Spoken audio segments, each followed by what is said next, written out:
सुप्रभात बच्चों, ध्यान देंगे। मैं हिंदी व्याकरण में भाषा, बोली, लिपि और व्याकरण के संबंध में बताने जा रहा हूँ। वैसे आप लोग जानते हैं कि भाषा क्या है। भाषा में हम अपने विचारों का आदान प्रदान करते हैं, हम बोलते हैं, अपने विचारों को दूसरों के सामने व्यक्त करते हैं और दूसरे के विचारों को सुनते हैं या लिखा हुआ पढ़ते हैं। इस प्रकार हम कह सकते हैं कि भाषा वह साधन है जिसके द्वारा मनुष्य बोलकर, सुनकर, लिखकर या पढ़कर अपने विचारों का आदान प्रदान करता है। यानी बोलकर, सुनकर, लिखकर या पढ़कर अपने विचारों का आदान प्रदान करता है। अब देखें कि भाषा की उत्पत्ति किससे है। तो भाषा शब्द संस्कृत की भाष धातु से बना है। भाषा शब्द किससे बना है। भाषा शब्द संस्कृत की भाष धातु से बना है, जिसका अर्थ है, जिसका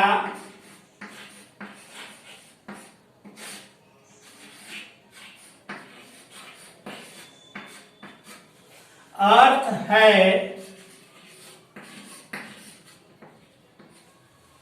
बोलना या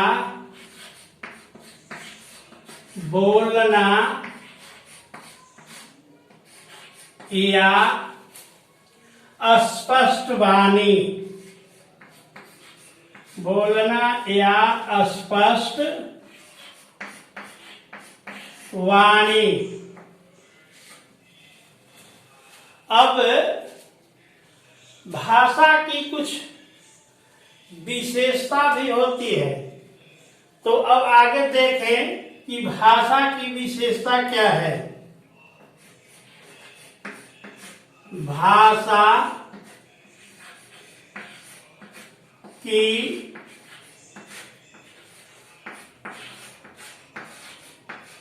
विशेषता, भाषा की विशेषता में पहला विशेषता है भाषा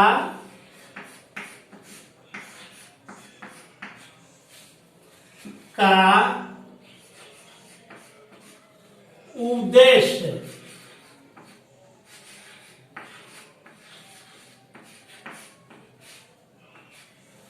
भाषा का उद्देश्य है विचारों का आदान प्रदान।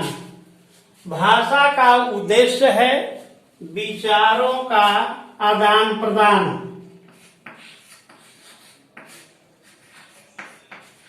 विचारों का आदान प्रदान। यानी इसकी विशेषता है कि हम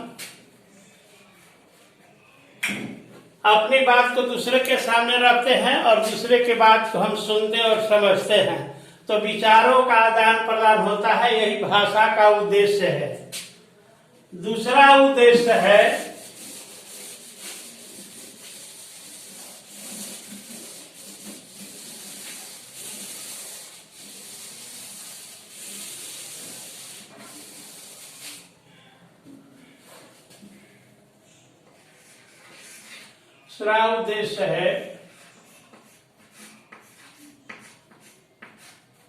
भाषा का आधार। भाषा का आधार है मौखिक ध्वनियां।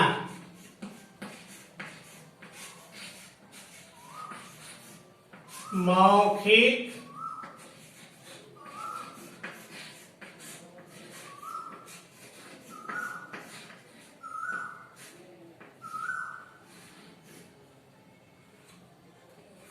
मौखिक ध्वनियां। भाषा का आधार है मौखिक ध्वनियां। अब तीसरा,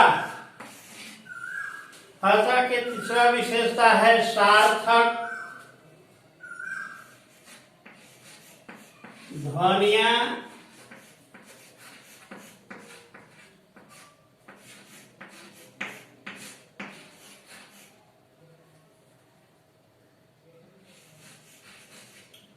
सार्थक ध्वनियां सार्थक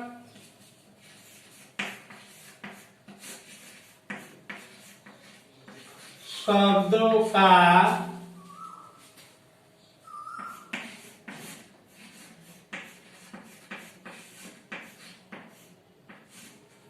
निर्माण करती है।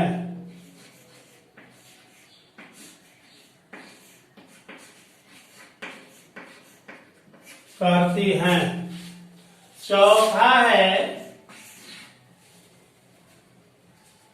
प्रत्येक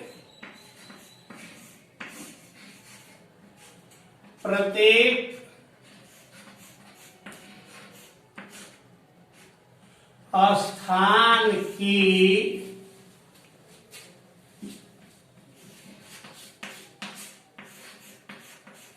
भाषा की, प्रत्येक स्थान की भाषा की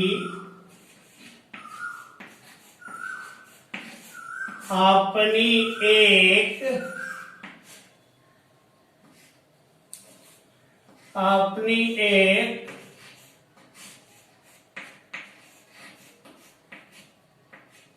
व्यवस्था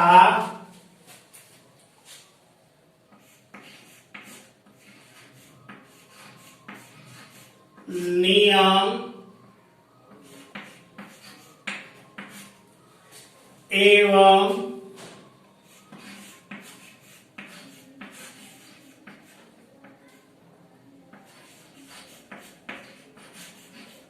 सिद्धांत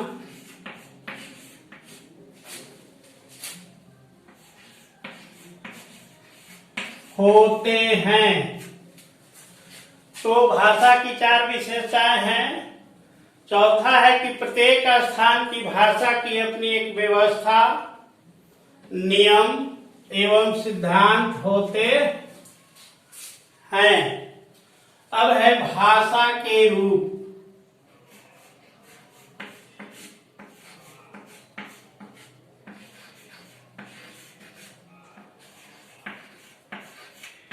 भाषा के रूप तो मुख्यतः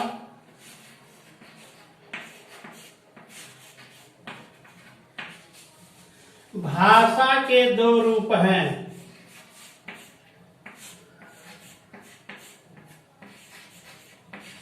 भाषा के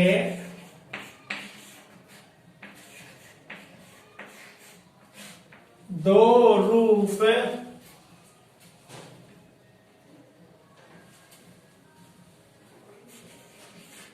हैं, जिसमें पहला है मौखिक भाषा। पहला है मौखिक भाषा और दूसरा है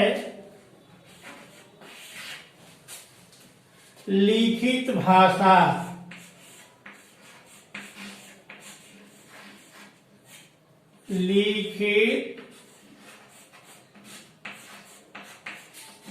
लिखित भाषा, मौखिक भाषा और लिखित भाषा। पहला है मौखिक भाषा।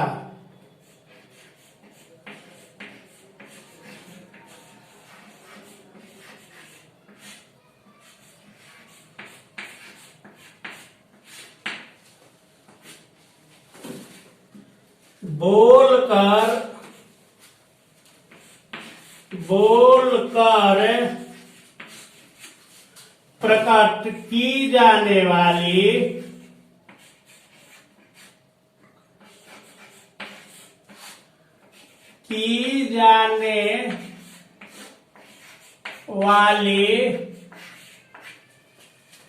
जाने वाली भाषा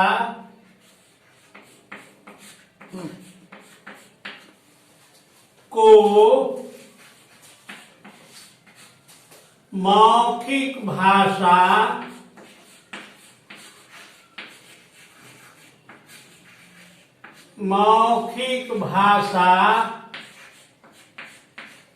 कहते हैं।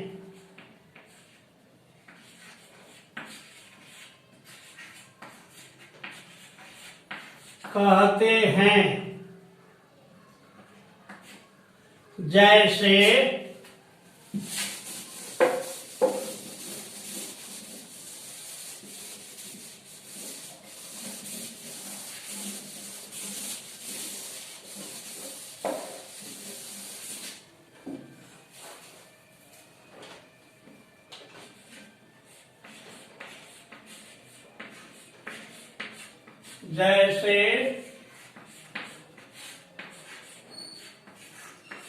भाषण,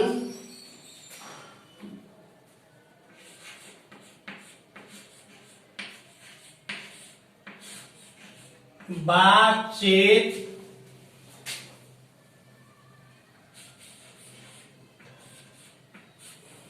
दूरभाष,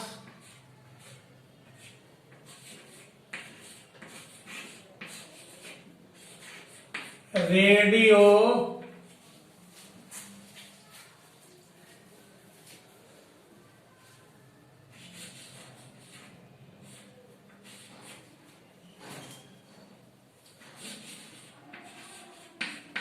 दूरदर्शन,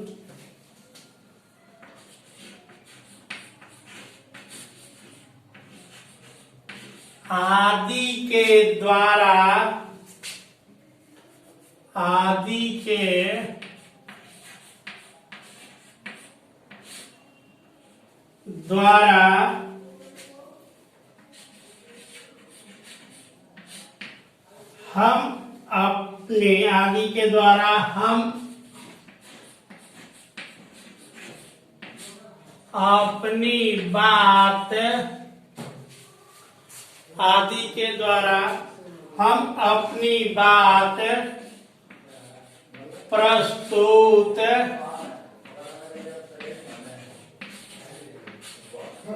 करते हैं।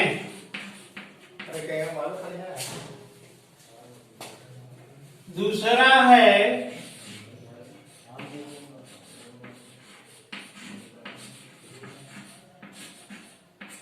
लिखित भाषा।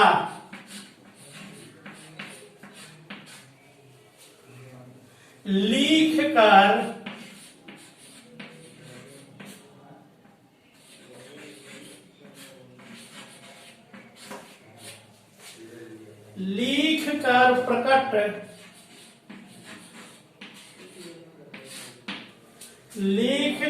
प्रकट की जाने वाली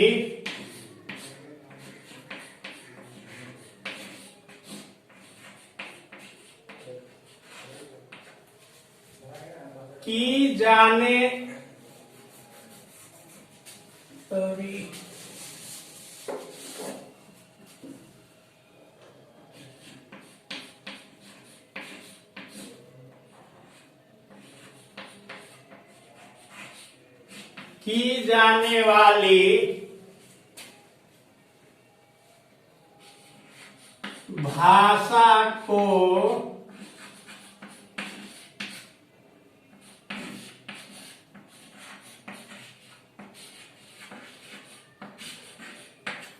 लिखित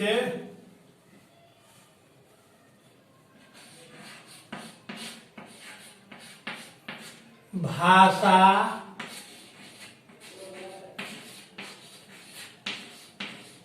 कहते हैं।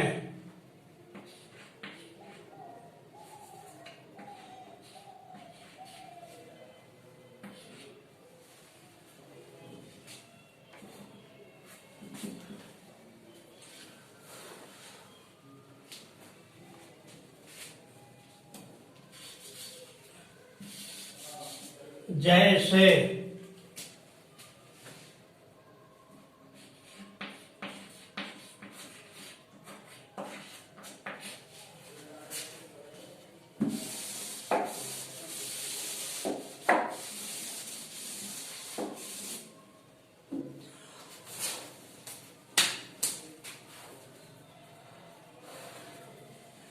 जैसे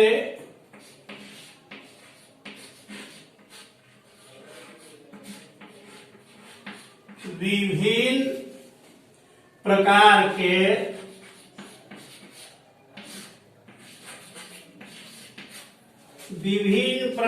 के साहित्य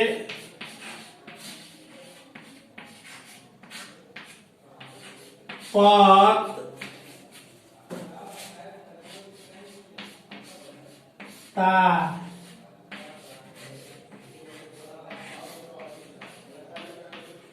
टेलीग्राम,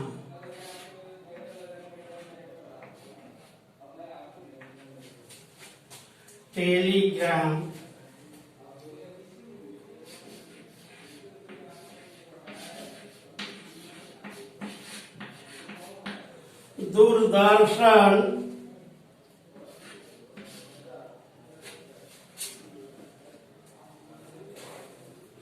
लिखकर प्रकट की जाने वाली भाषा को लिखित भाषा कहते हैं। जैसे विभिन्न प्रकार के साहित्य पद, टेलीग्राम, दूरदर्शन पर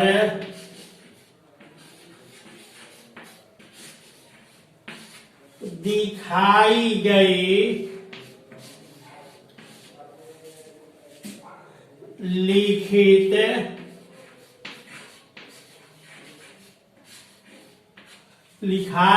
लिखित सूचना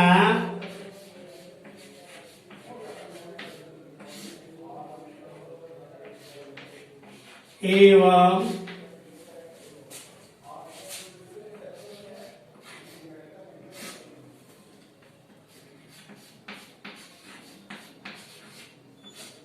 समाचार पत्र आदि।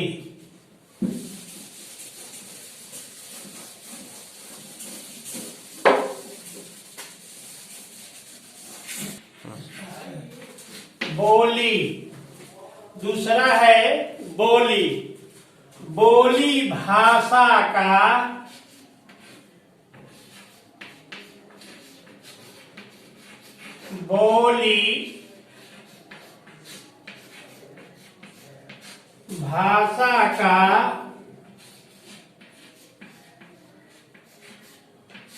अल्प विकसित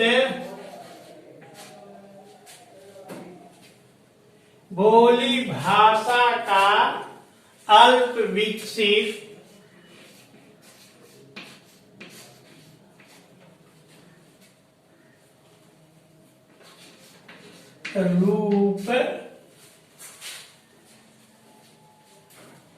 है। अल्प विकसित रूप है।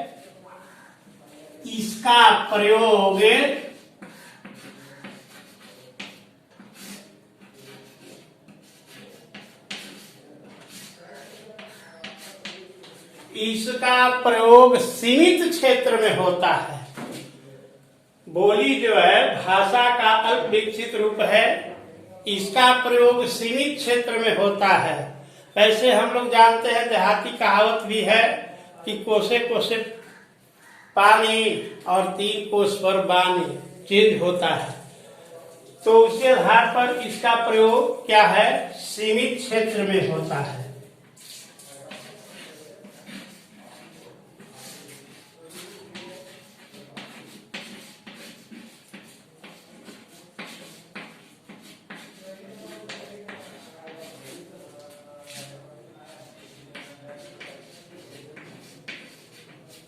सीमित क्षेत्र में होता है। बोली का कोई लिखित रूप नहीं होता।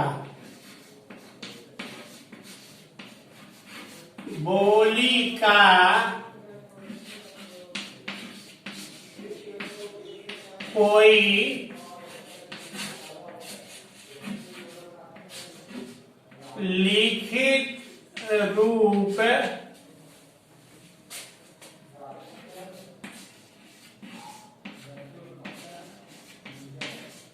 नहीं होता,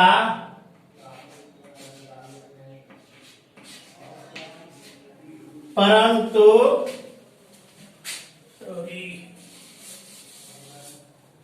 नहीं होता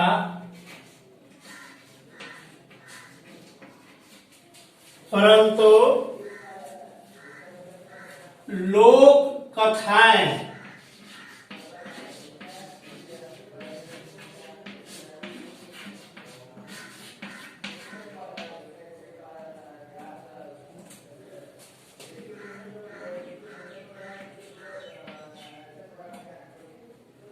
लोक कथाएं एवं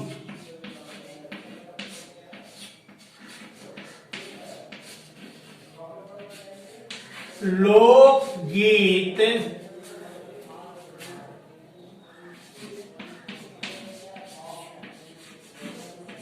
बोली की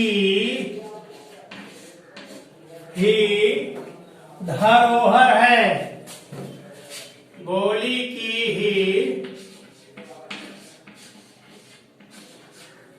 धरोहर है।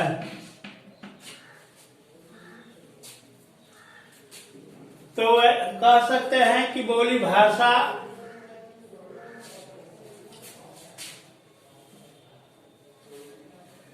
का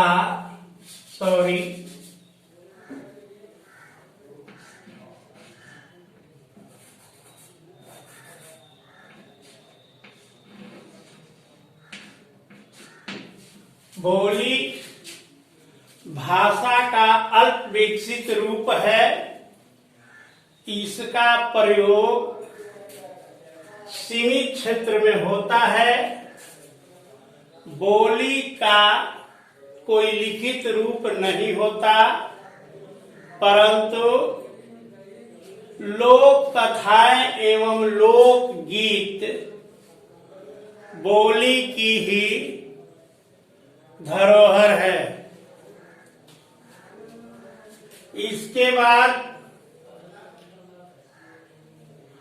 अब इसमें लिपि के पहले उपभाषा की जानकारी जरूरी है, इसलिए उपभाषा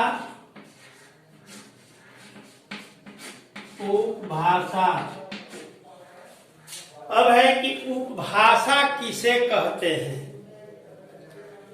उपभाषा किसे कहते हैं, तो जब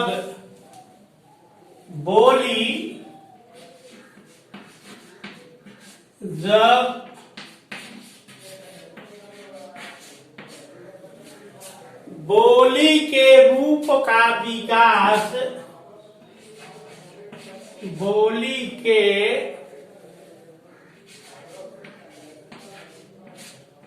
रूप का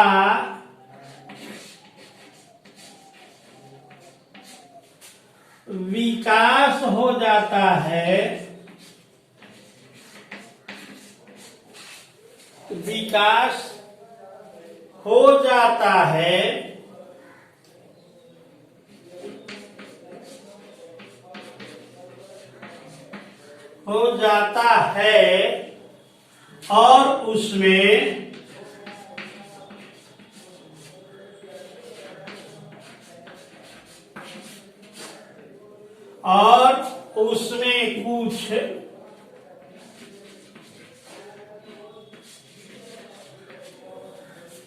और उसमें कुछ क्या होता है, कुछ साहित्यिक रचनाएं होने लगती है।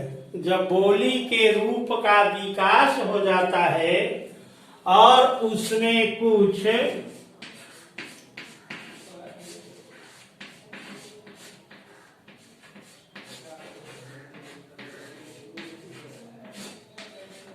साहित्यिक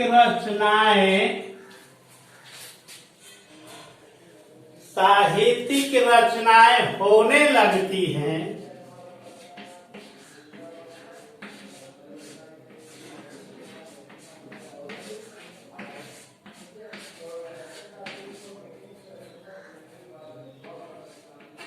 होने लगती हैं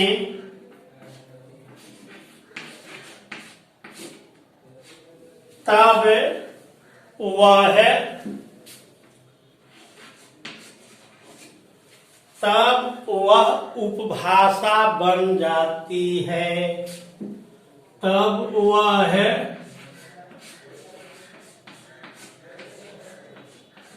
उपभाषा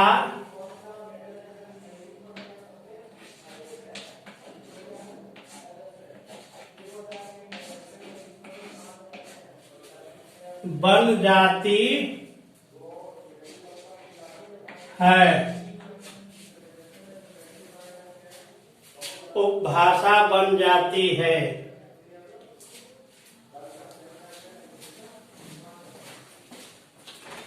दीपक सर, दीपक सर, दीपक सर,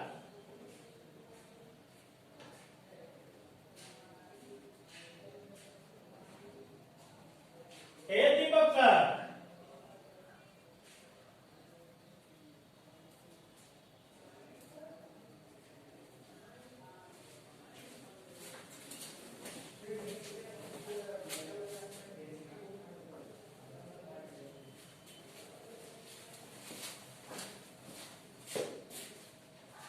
दीपक सर, दीपक सर,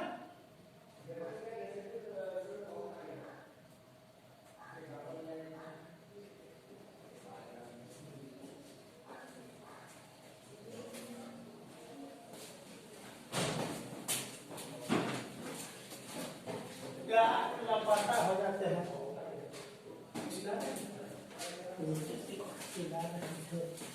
तो उतना पढ़ा के आगे